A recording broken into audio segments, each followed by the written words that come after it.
एक गांव में शारदा अनामिका गरीब सास बहू रहा करती थी। उनके पति प्रसाद और रमेश मजदूर का काम करते थे। शारदा और अनामिका नौकरानी का काम करती थी और इस तरह से उनकी जिंदगी कट रही थी।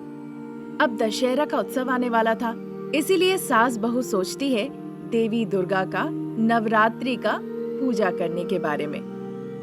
आप क्या कहना चाहती हैं माँ?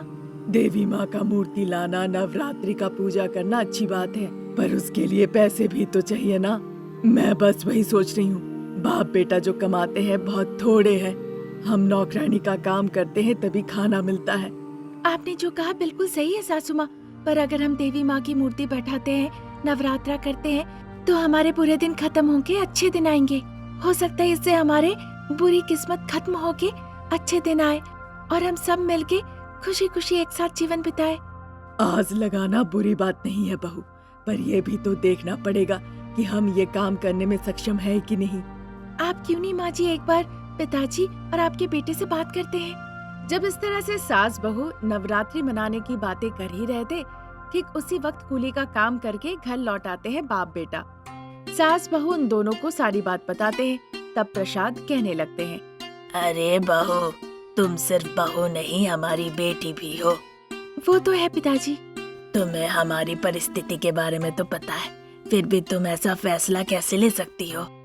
नवरात्रि की पूजा कोई छोटी मोटी पूजा नहीं है कि जैसे तैसे कर दो। माँ देवी की पूजा है, अगर कुछ गलत सलत हो जाए फिर तो उनका आशीर्वाद दूर की बात, हमारा जीना और मुश्किल हो जाएगा। वैसा नहीं है जी। इससे पहले कि अनामिका और कुछ कहती, उन्होंने मौका ही नहीं दिया और वो अंदर चले गए। थोड़ी देर बाद वो खाना खाते हैं और फिर जाके सो जाते हैं। अगले दिन सास बहू फैसला ले लेती है कि कैसे भी वो नवरात्रि की पूजा जरूर करेंगे और फिर पैसों का बंदोबस्त करने में वो जुट जाते हैं। जैसे उनका नौकरानी का काम खत्म हो जाता था, सासू माँ शारदा रेलवे स्टेशन में और बहू रानी अनामिका बस स्टेशन में यात्रियों का सामान उठाकर वो पैसे कमाने में लग जाते हैं। ऐसे ही कुछ दिन निकल जाते हैं। फिर उन्होंने उतने पैसे कमा लेते हैं जितना कि उन्होंने सोचा भी नहीं था। फिर एक दिन सुबह सुबह बाल धो के नहा के सास बहू अपने बालों में फूल लगा के पास के ही देवी माँ के मंदिर में जाती है। वहाँ जाके देवी माँ को प्रणाम करते हैं, नारियल फोड़ते हैं, कपूर जला के पूजा भी करते हैं। फिर प्रसाद लेके जब लौट रही थी तो पंडित जी उन्हें कहने लगते हैं, देखो माँ, 2 दिनों के बाद नवरात्रि शुरू होने वाला है। किस दिन माँ का कौन सा रूप, कैसे पूजा करना है, क्या करने से आपको आशीर्वाद मिलेगा, ये सारी बातें मैं आपको बता दूंगा। फिर दोनों ध्यान से सुनिए। अगर आप चाहती हैं देवी माँ का पूजा करना अपने घर पे, फिर जैसा मैं कहता हूँ उतना करना ही काफी होगा। जब वो ऐसा कहने लगे तो सासू माँ और बहू रानी पंडित जी के पास आके बैठ जाती है। जैसे जैसा पंडित जी उन्हें बता रहे थे, शारदा और अनामिका श्रद्धा पूर्वक सुन रही थी। वो उनकी हर एक बात बहुत ही ध्यान पूर्वक सुनती है और उनके कहे हुए एक एक बात वो मानो की दिमाग में डाल लेती है, रट लेती है। आधे घंटे के अंदर ही पंडित जी ने अपनी पूरी बात कह दी। अब पंडित जी के कहे मुताबिक अगर सास बहू पूजा करने गई तो उनके पास जो पैसे थे वो पर्याप्त नहीं होते। फिर शारदा सोच विचार के कहती है, पंडित जी, हम बहुत गरीब हैं, हम नवरात्रि मनाना चाहते हैं, पर हमारी आर्थिक परिस्थिति हमें सहमति नहीं दे रही है। देखिए, इसके लिए चिंता की जरूरत नहीं, ये देवी माँ का ही मंदिर है। कल से यहाँ नवरात्रि शुरू हो जाएगी। आप पूजा अर्चना करके देवी माँ को यहाँ प्रसाद चढ़ा दीजिए। देवी माँ आपको आशीर्वाद जरूर देगी। पंडित जी की ये बात सुन के सास बहू दोनों बहुत खुश हो जाती है। दूसरे दिन ही नवरात्रि का पहला दिन था। सास बहू सुबह सुबह घर साफ करके घर के बाहर अच्छा रंगोली डालती है। फिर नहा धो के नए नए कपड़े पहनती है। वो अपने पतियों को भी नए नए कपड़े पहनाती है।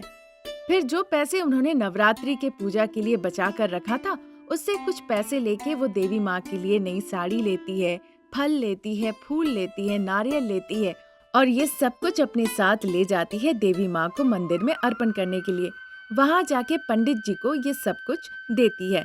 फिर मंदिर में जाके देवी माँ के सामने वो अगरबत्ती जलाती है, दिया जलाती है, उनके सामने नारियल फोड़ती है और देवी माँ के सामने नतमस्तक करती है। दान दक्षिणा के बाद अब आप लोग देवी माँ को प्रणाम कीजिए। ऐसा कहकर पंडित जी वहाँ से चले जाते हैं।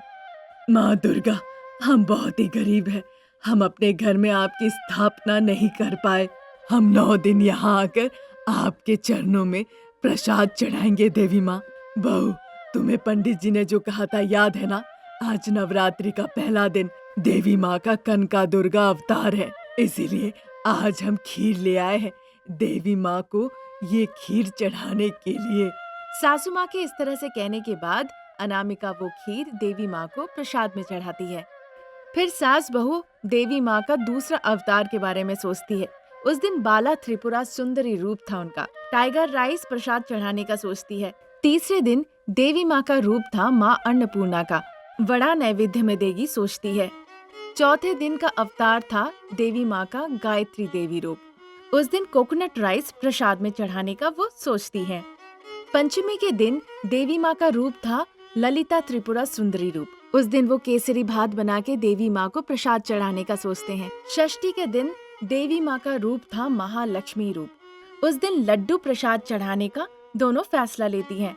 सप्तमी के दिन माँ देवी माँ सरस्वती के रूप में थी। उस दिन के लिए सोचती है वो सफेद दही चावल चढ़ाएंगी। अष्टमी के दिन देवी का रूप था साक्षात माँ दुर्गा का। उस दिन वो सभी को आशीर्वाद देती है, इसीलिए उस दिन वो खिचड़ी भोग देवी माँ को चढ़ाने का सोचती है। नवरात्रि के दिन महिषासुर मर्दिनी का रूप था देवी माँ का। इस शुभ अवसर पर देवी माँ को वो खीर चढ़ाने के बारे में सोचती है। हे माँ कनका दुर्गा देवी, इस गरीब सास बहू का प्रणाम स्वीकार करे और प्रसाद ग्रहण करे माँ।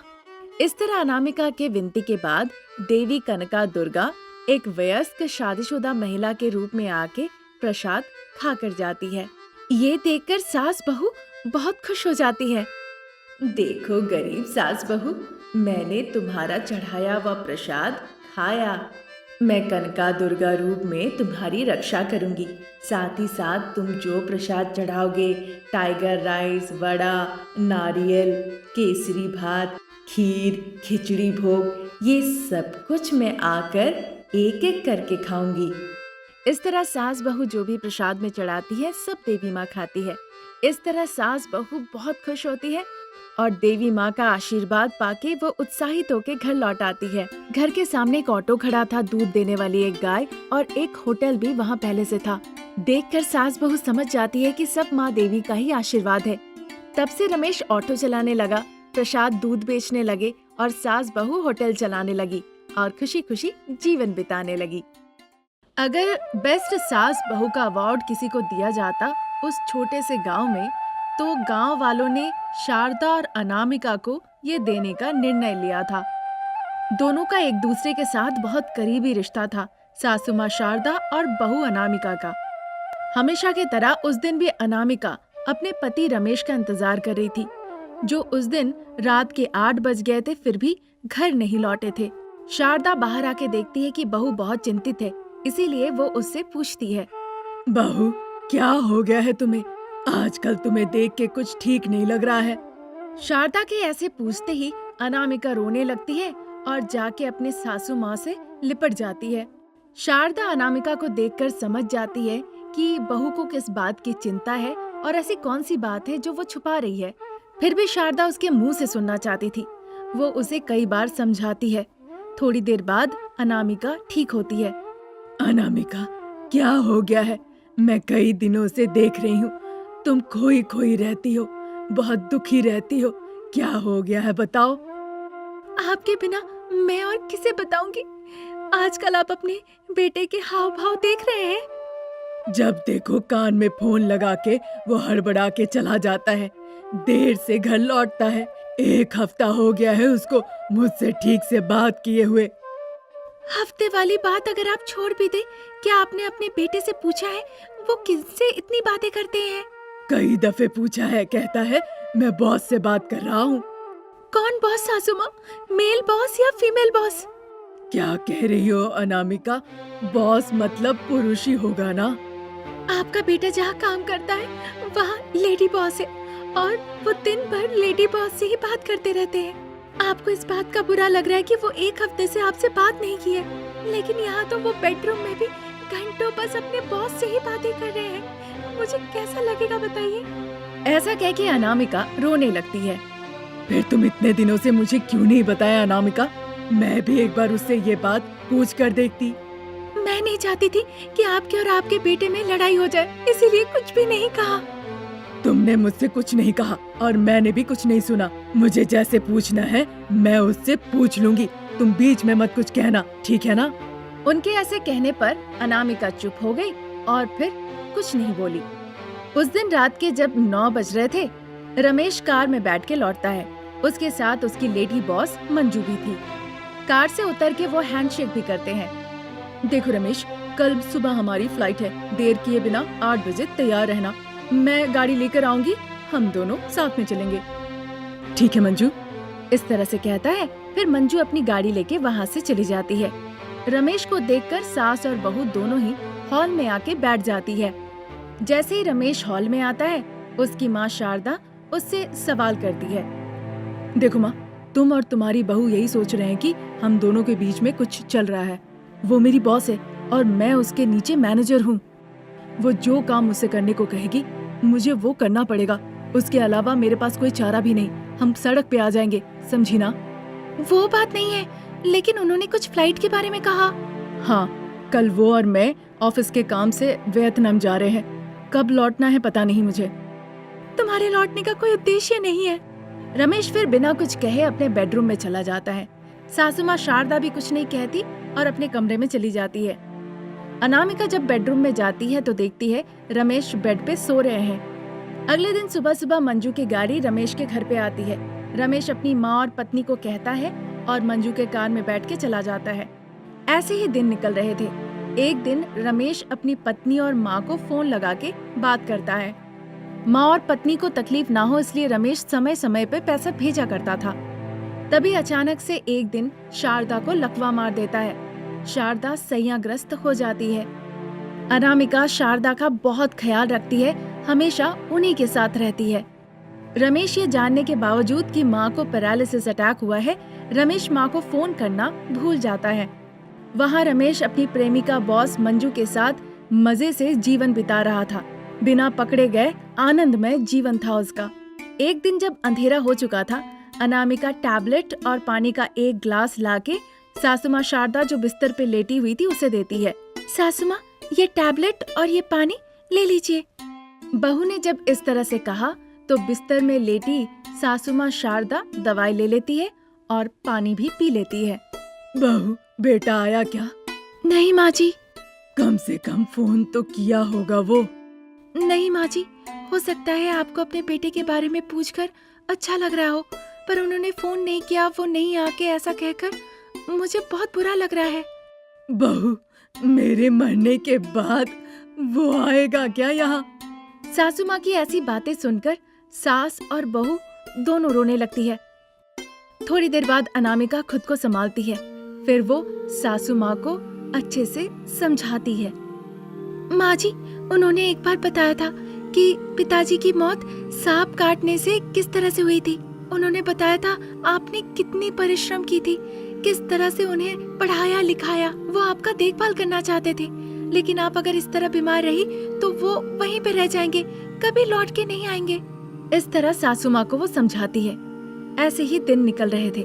रमेश की तरफ से ना कोई खबर थी, ना कोई फोन कॉल था, पर वो पैसे भेज दिया करता था। एक दिन अनामिका सासू माँ के पास आती है उनके लिए दवाई और पानी लेके। शारदा बिना हिले डुले गहरी नींद में सो रही थी। हिलाने के बावजूद जब शारदा नहीं हिलती तो अनामिका को एहसास होता है कि शारदा अब चल बसी है। ये बात वो रमेश को बताना चाहती थी, इसीलिए वो रमेश के ऑफिस में जाती है। वहाँ वो सिक्योरिटी गार्ड से पूछती है। वो बताता है कि यहाँ पे बहुत सारे ब्रांचेस है, पर रमेश नाम का वो किसी को नहीं जानता है। कई साल पहले इस नाम का एक आदमी था। ये सुनकर रोते रोते अनामिका घर लौट आती है। सासू माँ के शव के आगे बैठ के वो बहुत रोती है। हे ईश्वर, आप कैसे परीक्षा ले रहे हैं? अब मैं अपने पति को कैसे बताऊं कि उनकी माँ चल बसी? मैं उन्हें कहाँ जाके ढूंढूं? जब वो ऐसा सोच ही रही थी, लैंडलाइन का फोन बज उठता है। अनामिका को लगता है कि उसके जान में जान लौट आती है। अपने आंसू पोंछकर वो भागते हुए लैंडलाइन फोन के पास पहुंचती है। वो जल्दी से फोन उठाती है। पर दूसरे तरफ से रॉन्ग नंबर कहकर किसी ने फोन रख दिया। सरपंच जी के साथ अनामिका मिलके शारदा का अंतिम संस्कार का बंदोबस्त करती है। लकड़ी के चिता में शारदा को लेटा के आग लगाने से पहले अनामिका अपने दोनों हाथ जोड़कर कहती है, सासू माँ, मैंने कई दफे कोशिश की पर आपके बेटे के बारे में कुछ पता नहीं चला। हमारे रिश्ते के खातिर आज मैं आपका अग्निदाह कर रही हूँ। इस तरह कहकर अनामिका शारदा के चिता पर आग लगा देती है। शारदा के चिता को जलते देख अनामिका अपने आंखों में आंसू भर के घर लौट जाती है।